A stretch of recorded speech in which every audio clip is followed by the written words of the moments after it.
So, what else I thought I'd do tonight is, since we're kind of in the overworld for now, I'm going to go back to the big well for a little bit.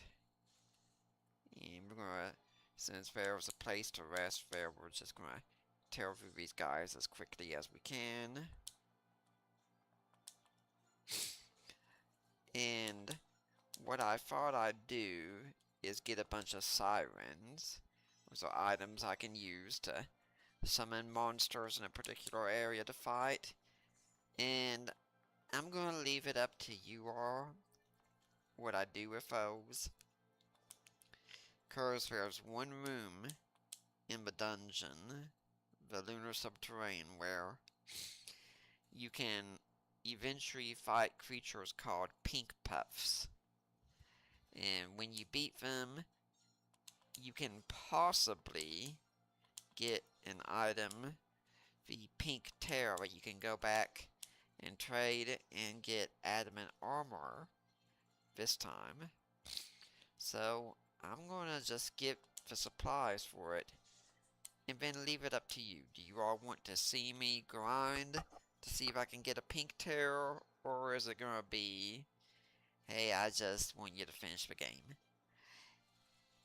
If whatever you want me to do, just go to this video and comment on it and say, this is what I want you to do. Because if you just say it in a chat, well, I don't know how to access that after a video. But if you leave a comment, I can look at that and make a decision. And whenever the time comes, I'll go with what the audience wants.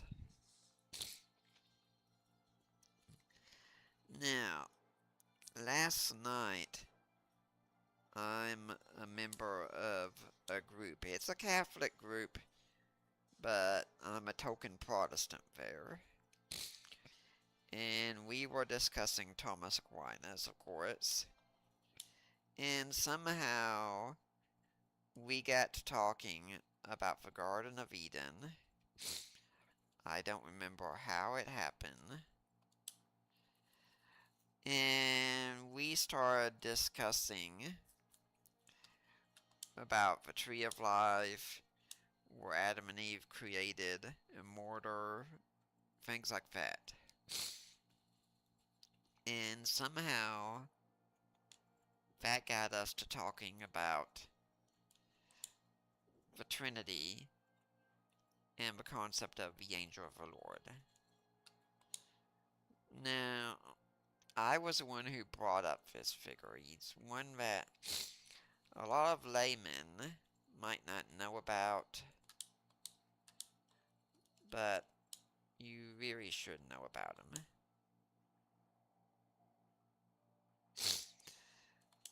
And the thing with this, yeah, we're just going to cash out all we can here. The thing with this figure is, you think, okay, well, he's just an angel, right? And I can see why you would think that.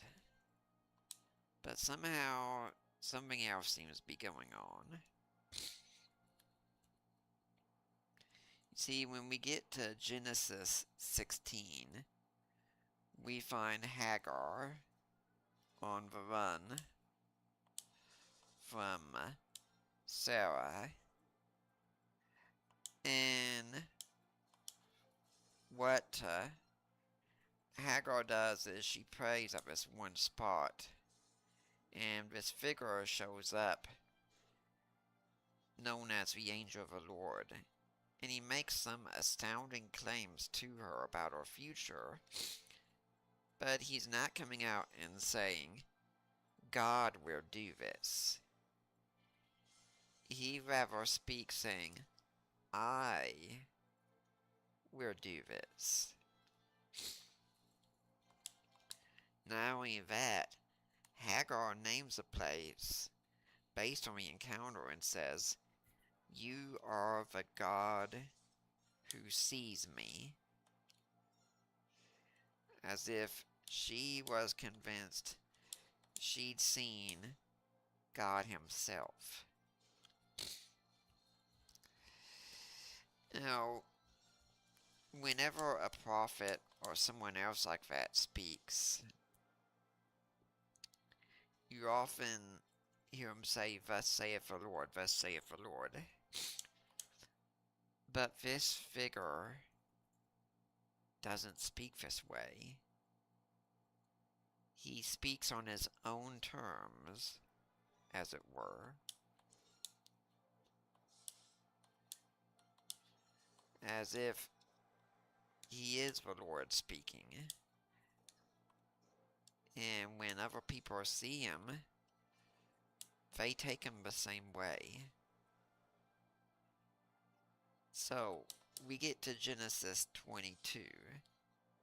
Very famous story about the sacrifice of Isaac. And I'm going to throw this little bonus in for free. In that I'm reading an atheist book right now that's making the ludicrous suggestion that what God was doing was testing Abraham for blind obedience to see if he'd be willing to murder his own son for him. No. I mean, for one thing, even if that was the case, it would hardly be blind obedience, since Abraham already had an experience where his wife, who is well beyond childbearing years, gives birth. So Abraham has had something miraculous happen in his life, and he's actually talked with God before, directly, about the destruction of Sodom and Gomorrah. So it's not like he hasn't had any real experience of God. And if you're going to take the story seriously in any sense, even if you're an atheist who thinks there's no truth to the accounts at all, what it's just disingenuous to do is to say, I'm going to accept the parts of the story that make Abraham look awful, but I'm going to ignore everything else. Now, if you need to take the story as is, even if you don't believe the story, you can say, okay, I see in the wider context what this story is doing. And part of the story is that God tells Abraham that through your offspring, the promise will come true. And now, Abraham is being told to to sacrifice this child.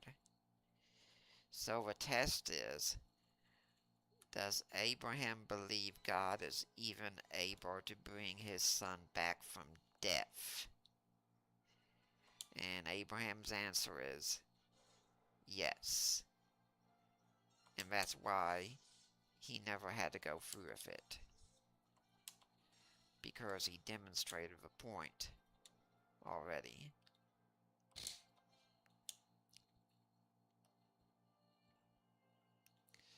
But who shows up at the scene when Abraham is doing this sacrifice? It's the angel of the Lord. And the angel of the Lord speaks to Abraham as if Abraham was offering Isaac up to him directly. And the angel of the Lord speaks as if he's the one who made the promise to Abraham. This does not sound like any mere angel. Even when Gabriel and Michael show up in the Old and New Testaments, they do not speak this way. You can always tell they are speaking as servants of God in the text. But the angel of the Lord does something different.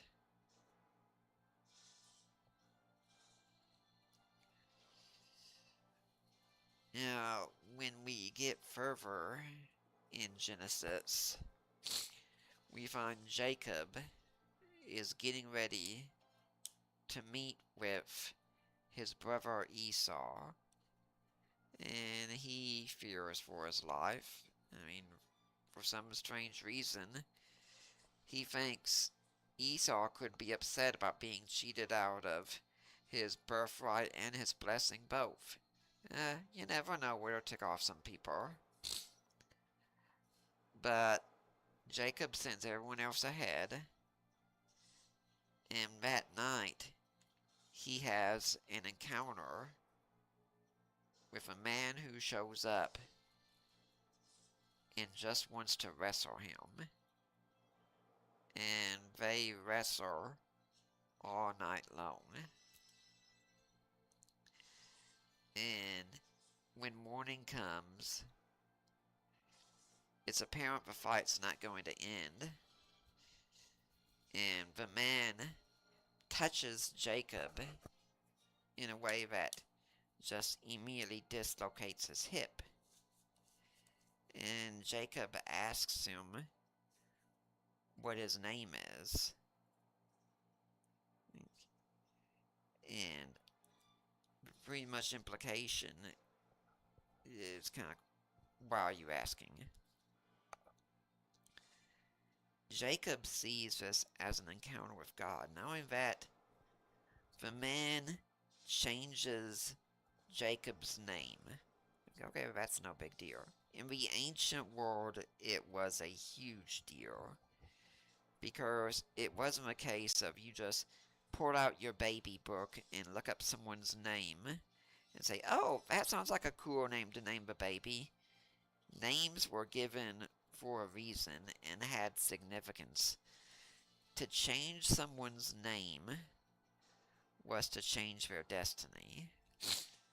And you can say, well, didn't Nebuchadnezzar change the names of the Hebrew boys? Yes, he did. And how did Nebuchadnezzar see himself? That's right. He saw himself practically as a deity as well. That's why he did what he did. Yeah, now in that, when we go to Hosea later on, and Hosea writes about this incident, he says that Jacob wrestled with an angel. So is there some hinting in here that this figure was known as the angel of the Lord? I'd say yes. Yes, there is. Now, the next place we're going to go to interact with this figure is going to be Exodus 3. One of the most famous encounters in the Bible. The burning bush. And a lot of people will look at this and think, yeah, God appears to Moses and speaks to him about delivering people out of Egypt and tells them who he is. Well, no. Actually, the figure is described again as, yep, the angel of the Lord. And the angel of the Lord speaks as God, again, describes himself as I am. And when the text is speaking, it pretty much seems to switch immediately to God speaking to Moses instead of saying the angel of the Lord. That's why it can slip right by us, and we don't even notice it's happened.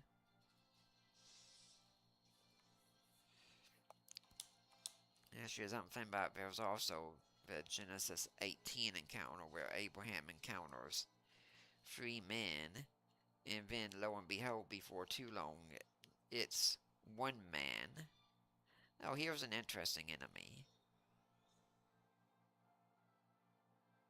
He tells you he's vulnerable to lightning, which, the first time I fought this guy, he got me.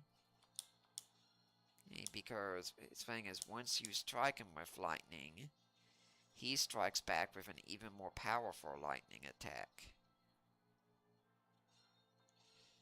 Well, that was interesting with this. I'm going to see if that's something with this guy again. But after that, if you notice that, he never attacks regularly, so you just never fall for it again.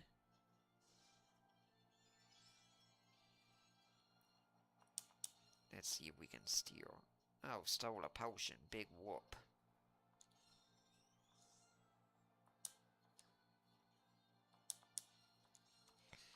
And since we did those summons, I'm going to see if we can take some magic away from this guy.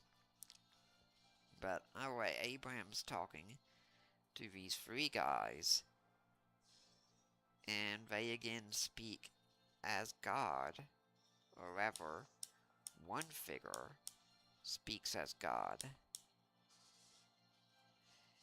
And Abraham bargains with him. And there's an interesting passage in Genesis 19. I think it's verse 26. Don't quote me on that. But it has a text where it says, and you can even find the same language in the New World Translation of the Jehovah's Witnesses, where he says, the Lord rained down fire and brimstone from the Lord out of the heavens. Two personages in this passage described as the Lord. It's all very interesting. Now, when we get to Exodus 24, we have a passage where Moses and the elders of Israel go up to the mountain. Jews later on were confused by this passage because the figure at the start says, come up to the Lord. And the question asked is, why didn't he just say, come up to me? And what Jews said about this is, where this eventually said this was the angel known as Metatron, who is a lesser Yahweh.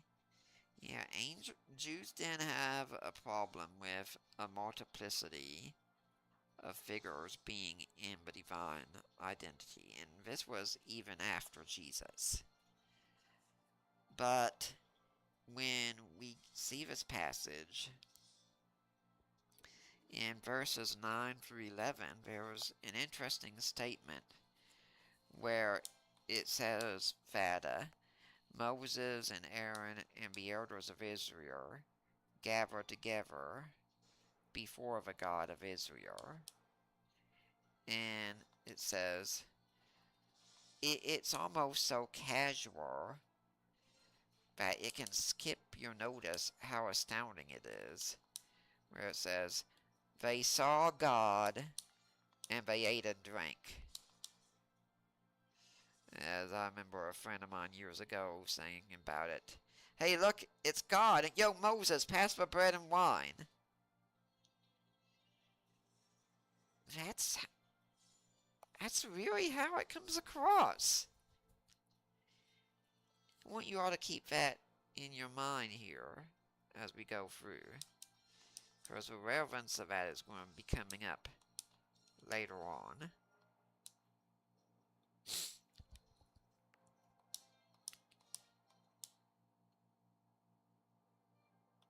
Crystal gloves.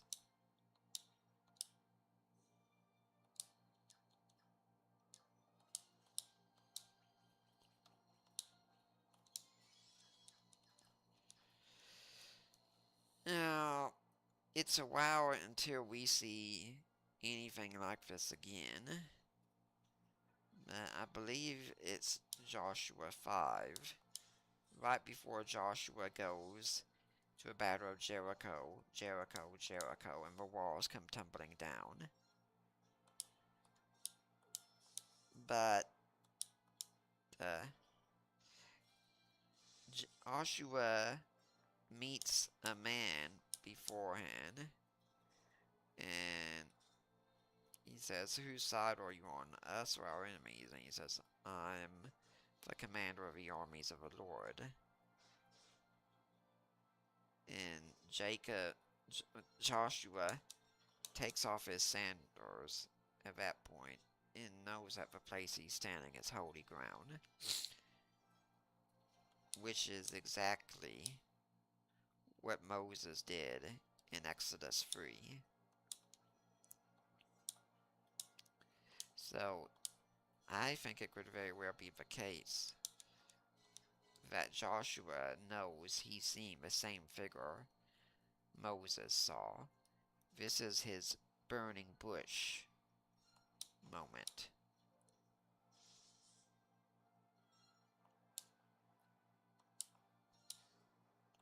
Good thing about flare is it goes off instantly.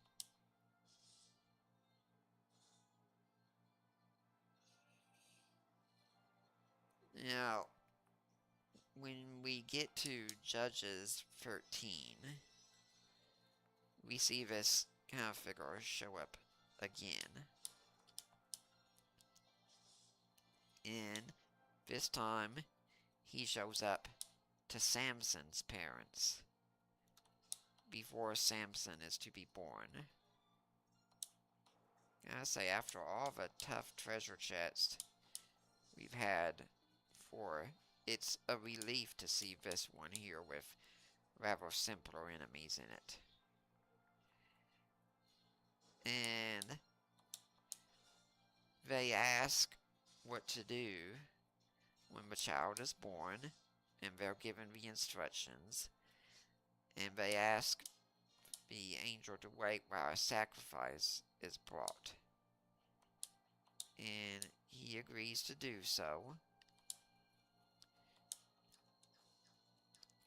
And when the sacrifice comes, the angel himself sets it on fire with his staff.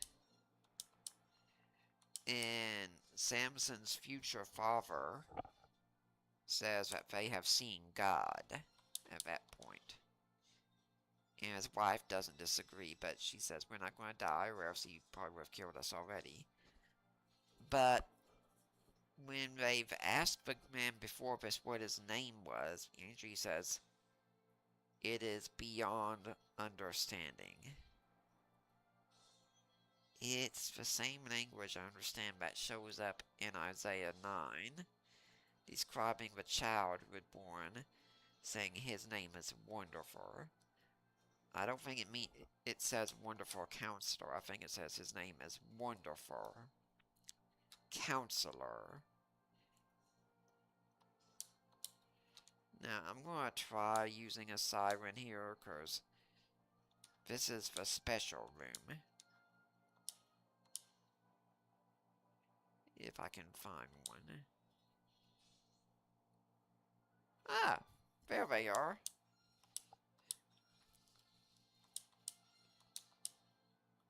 Yeah, these are the super rare enemies, and I think you can fight one.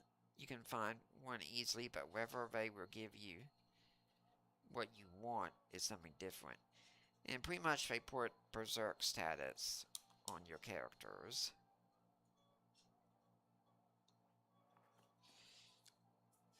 So we're just going to let things run out. Oh, I guess they do attack you also.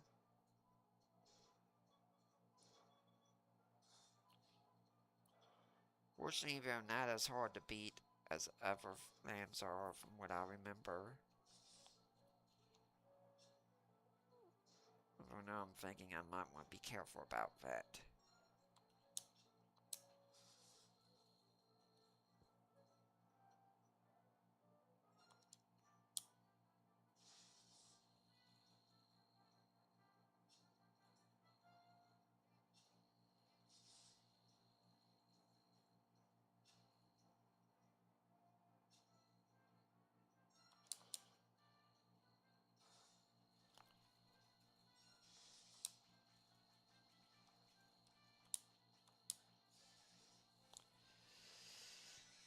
So, anyway, I think that's what's going on with this figure at this point. That, he shows up at these times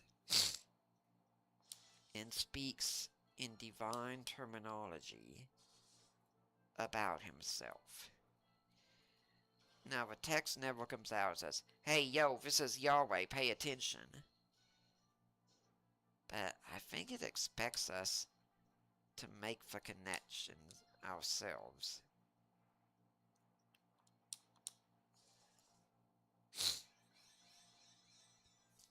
Anyway, if I do get the item I want here, yeah, we're going to go ahead and get that really good armor.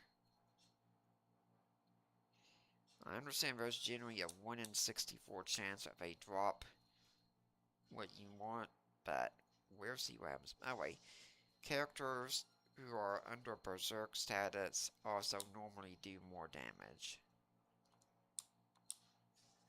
And the music keeps changing throughout this battle to regular dance tunes. Yeah, so this was one that you'd never know about without someone telling you, because generally in the past you'd have to walk around this room for, half an hour or so. And who was going to do that? I don't remember how I learned about these figures, but and yeah, they are in the original, but extremely rare.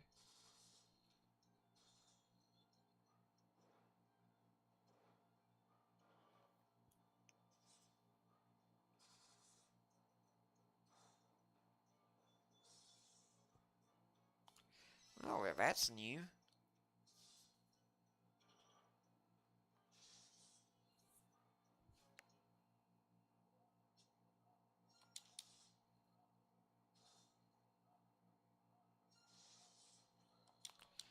Well, see, I don't think he's going to do that much.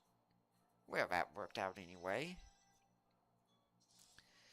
Now, one other place I want to go to in the Old Testament is Isaiah 6. Now remember, if you guys want me to come back here and fight those things again until I get the item, you let me know. Okay, that's going to be your vote. And also, please remember, people, like, comment, share, subscribe. It means so much to me, and I really depend on support from people like you.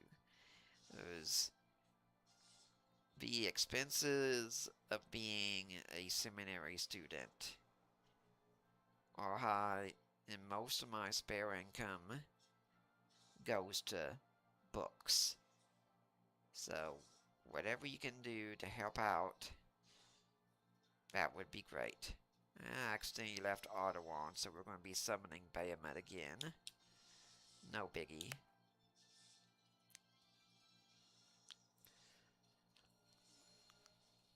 But, we go to Isaiah 6. And this is Isaiah's vision of the Lord. And he says, "I saw the Lord seated on the throne, high and exalted." Well, that's something very telling. It was so long before I figured out that bridge was there.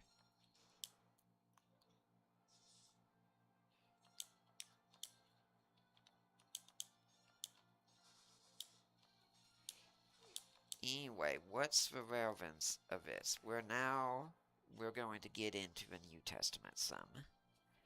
Because when we get to the New Testament, and this is what I brought up last night, when we get there, see, when you go to the book of John, it says very explicitly in John 1:18, "No one has seen God, but the one who dwells in the bosom of the Father, he has made him known."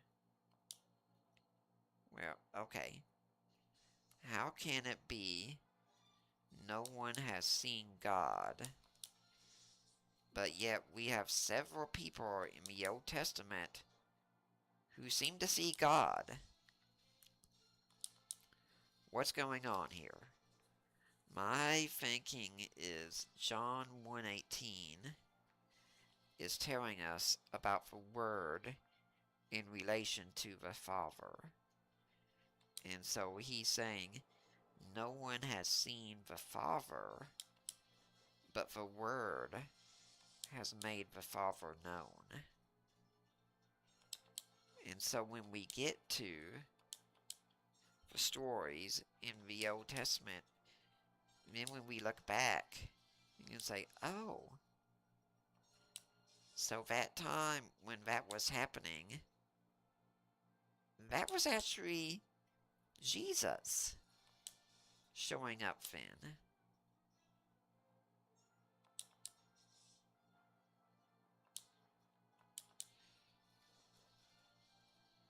Let's see how this turns out first. Okay, it didn't turn out the way I wanted. Oh, I have a full life go here. That will bring back Edge with 4 hit points. And I know why I'm using all these magic points here.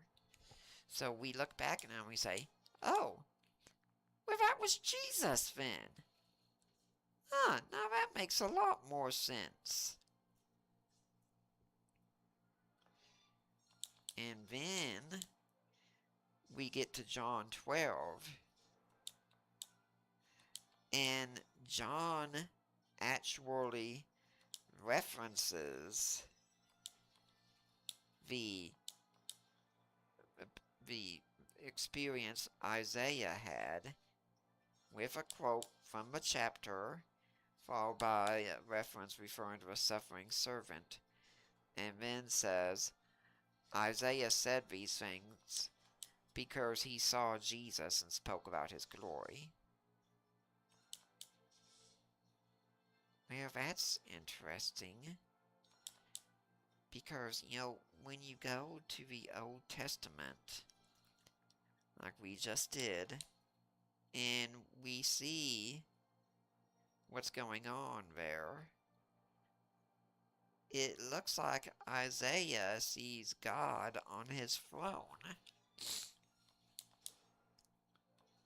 And yet, John, an inspired author, is telling us Isaiah saw Jesus. This is something Jehovah's Witnesses really don't understand about the text. Among other things they don't understand. Because I've presented my writings and work on these passages many times to Jehovah's Witnesses, and they adamantly avoid engaging.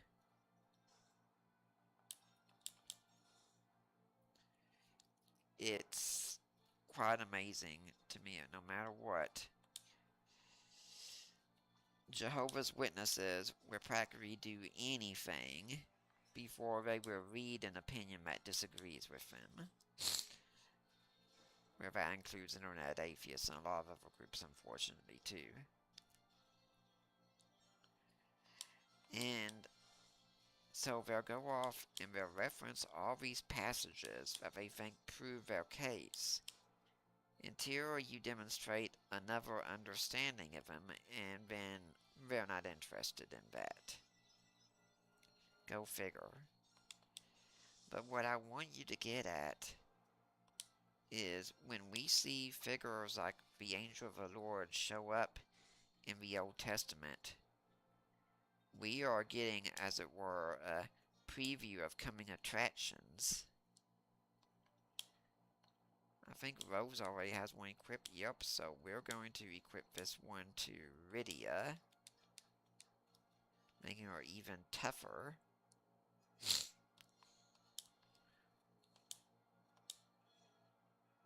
Bonus time, we are going to have a boss battle show up.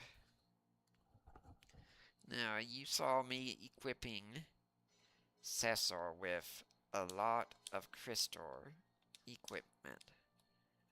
But there's one piece still missing.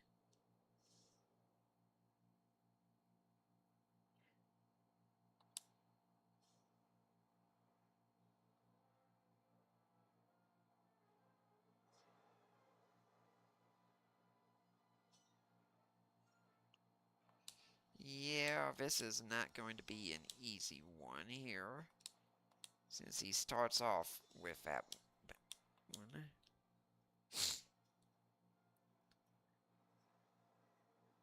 Please give us healing. Oh well.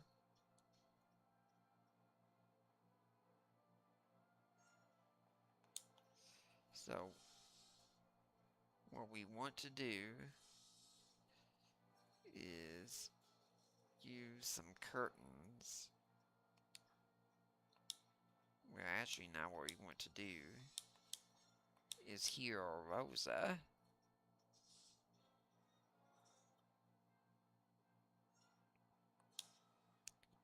Now you're saying, well, geez, why aren't you summoning Bahamut? Because once you do that, he uses Mega Flare again, and we are not ready for that. Thanks, Asura. That really helped us out a lot.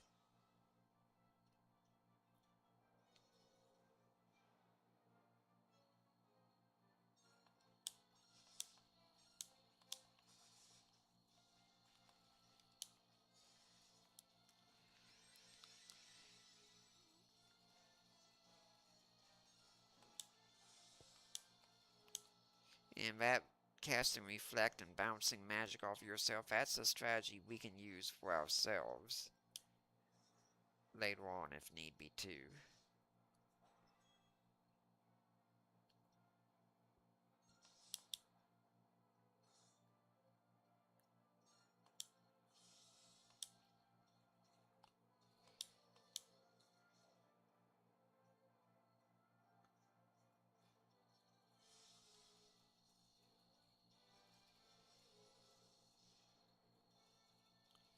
Fortunately, Rydia's got very good magic defense.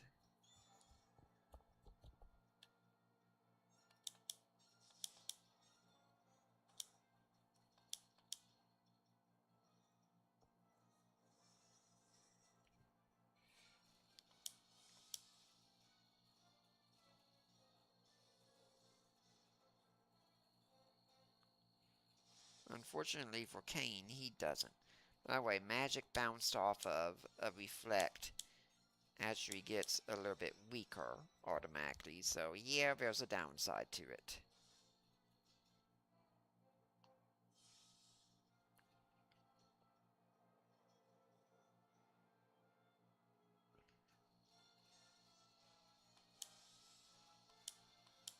Now, I could consider using Bahamut at some point, but frankly, I don't want to risk it.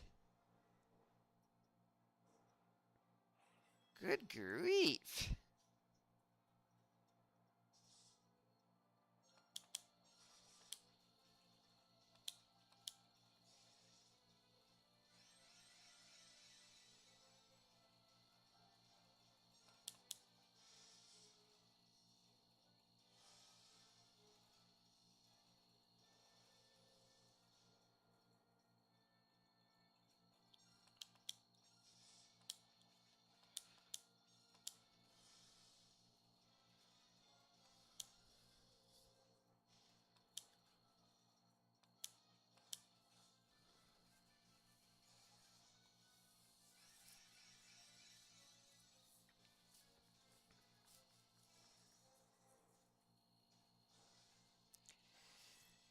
This is incredible.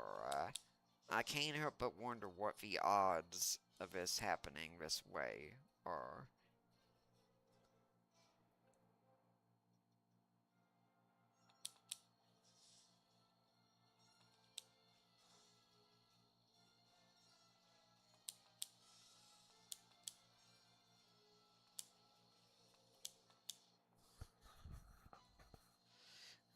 have Rosa use aim since she's got those Artemis arrows and they work really good on dragons. Incredible.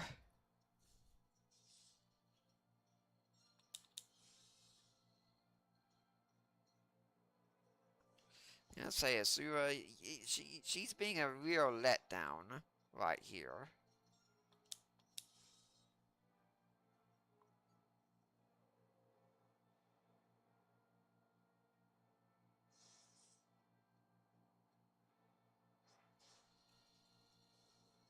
Where? That worked. No thanks to Asura.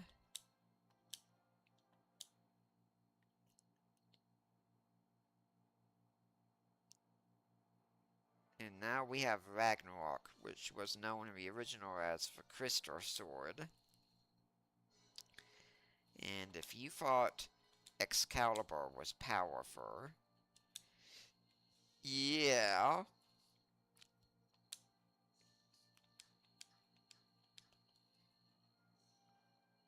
Ragnarok blows it away. It is the ultimate killer here and deals holy damage. So when we come across some undead enemies in a bit,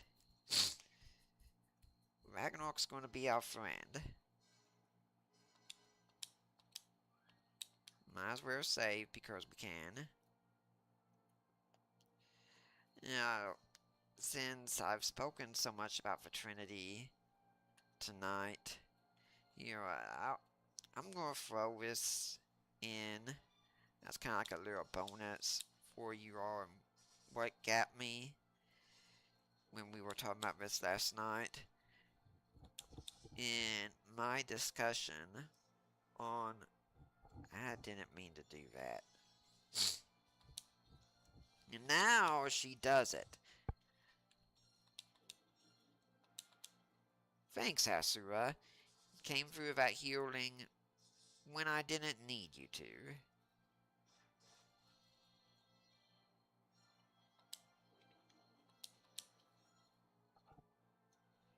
Let's try and get an Osmosar first before we do anything more. We got time.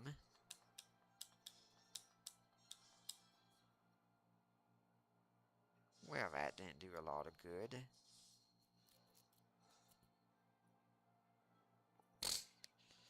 So, somehow we were talking about the Garden of Eden in Man's State Fair. And one thing I'd said was that I don't think the Garden of Eden was created to be perfect. Technically, I don't even know how anything that is material in any way can be perfect. There's a problem with that. Was the Garden of Eden a paradise? I think so. But I don't think it was perfect. It's a fine line, but hey, that's what philosophers like myself do. Anyway, at one point he said, where you had the introduction of pain. Show up there and dang it, my A button is jammed now. I'm going to pick up some stuff tomorrow to work on this.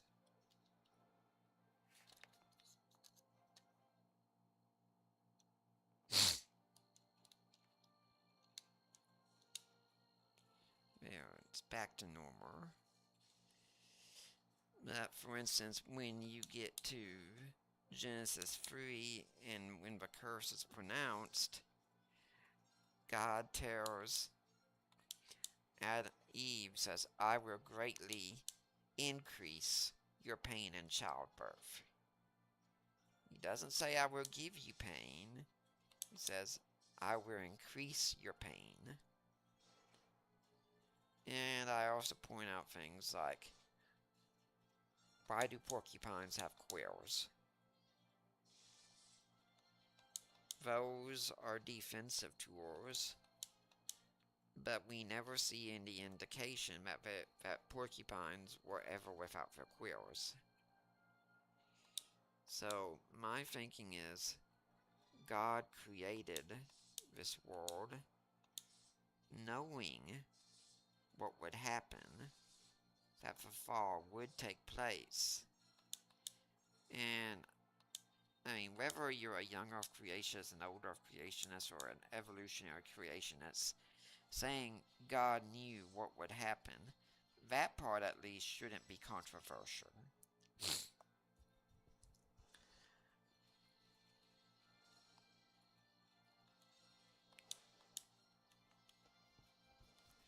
So, my thinking is, it was created to be a test for us.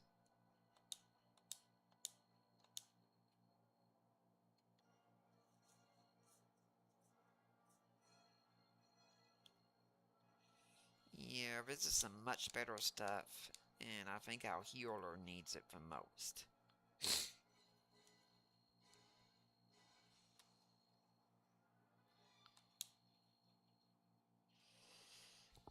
And then I also said, I don't think Adam and Eve were created immortal, either. See how good this works on those undead enemies? I think they were created in a state where they could have hypothetically died, but what was keeping them alive was the Tree of Life. So that was my input.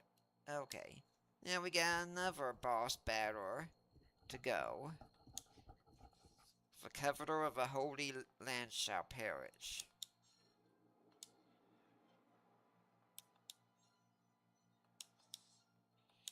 This one does it to all. Darn an A button getting stuck.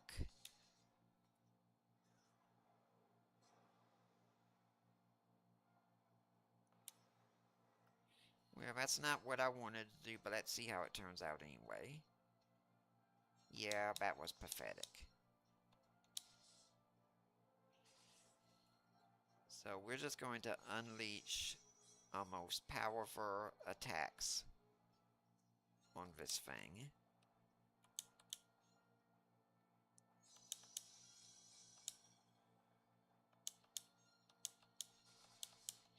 And then set it to auto.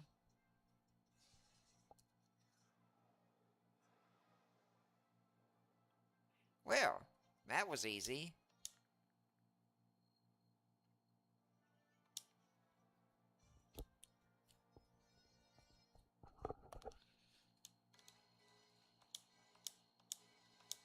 The Holy Lance.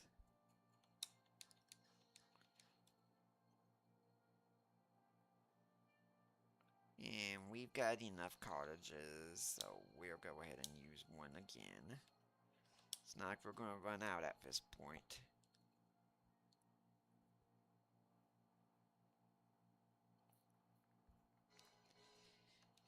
And yeah, we are pretty much right on the edge of finishing the game.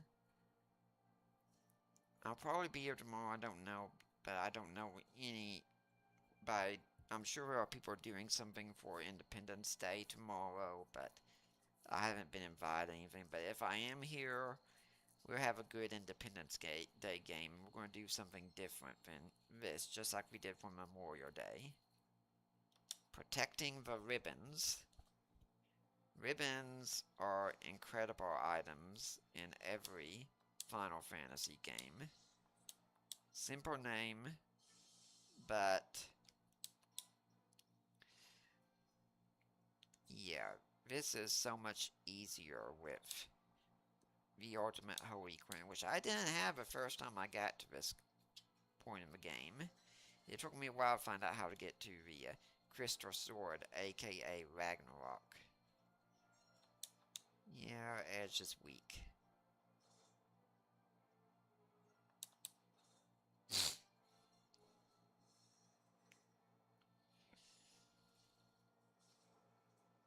But if I'm not here tomorrow, that's just because I found something else going on for Independence Day.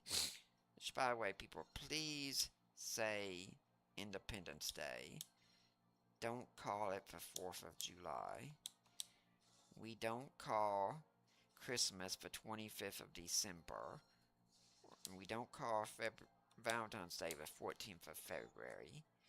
We need to call Independence Day what it is, because that is what we celebrate here in America.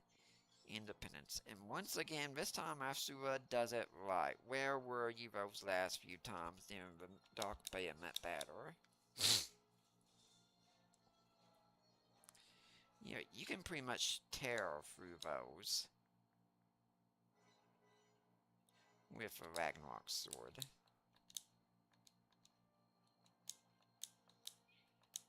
Ribbons are for the ladies.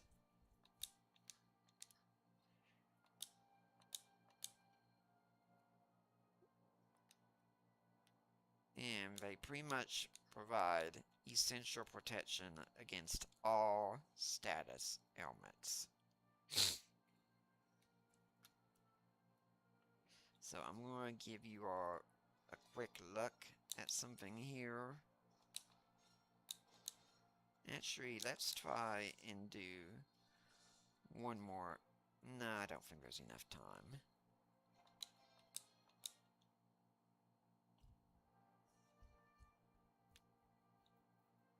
But to show how close we are,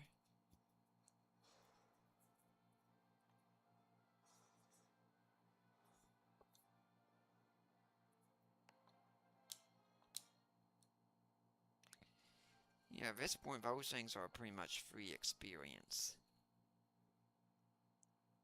Oh heck, I'm going to throw caution to the wind here. This is the final path. Pretty much every encounter here is a boss battle. Random encounters, boss battles. Now, we can't heal ourselves with magic in this case, because we have Reflect cast on us. That's what the Wicked Mask does, so I've just turned on automatic here, because pretty much our goal is to outlast him.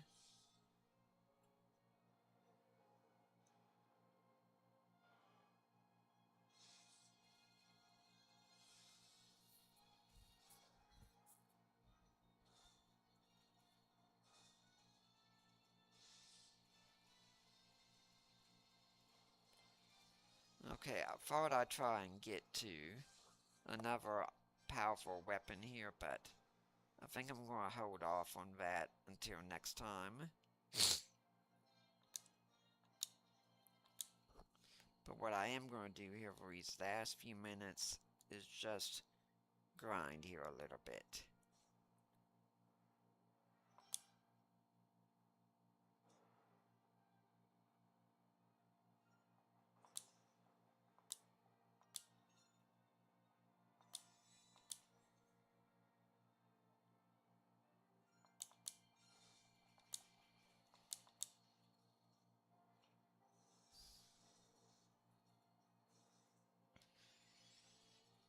Incredible.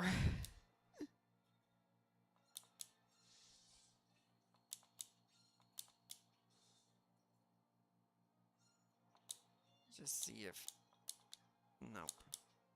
Well, I'd see if I could do anything when used as an item. Looks like it can't. That's okay.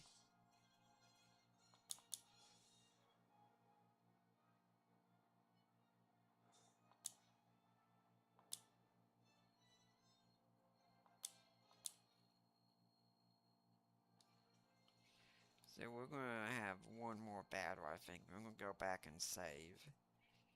And remember, guys, I want your votes on what you want me to do concerning pink princesses. Do you want me to try and get the special item, or is it gonna be, no, just go ahead and finish? I'll say somehow Rosa's magic power has gotten extremely weakened.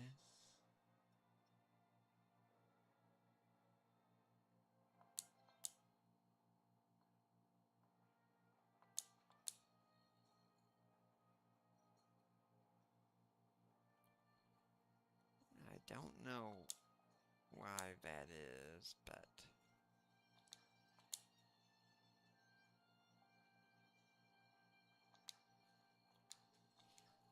might be the ribbon, I'm not sure.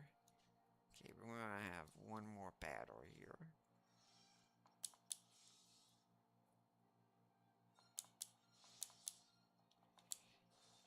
And since I'm going to be using a cottage anyway, let's throw caution to the wind. And just go all out with Bahamut.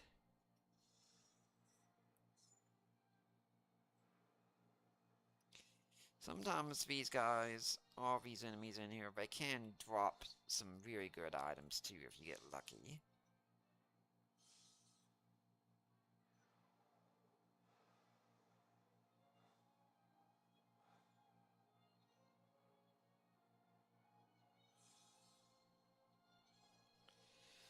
Well, Cesar's not going to be around. Oh, he had more hit points than I thought he did.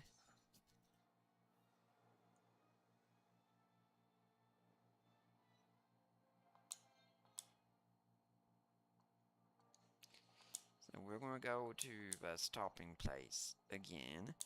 And then we'll resume this game next time, probably Monday. So it should definitely be by the end of the week that we have this game completed. And after that, we're going to go through a quick shorter game, because I had someone say, yeah, I'd like to see you play shorter games in the middle of longer games. So that's what we're going to do. And people, I'm always open if you have a game you're interested in seeing if I can try, or if you have a topic you want to see me discuss sometime. Or I might find something new that I hadn't before. But anyway, thanks for stopping by. Please like, comment, share, or subscribe. Let other people know about what we're doing here. Remember, I've got a Discord, working on that one too. For now, I am Nick Peters, the Gaming Theologian. I affirm the virgin birth.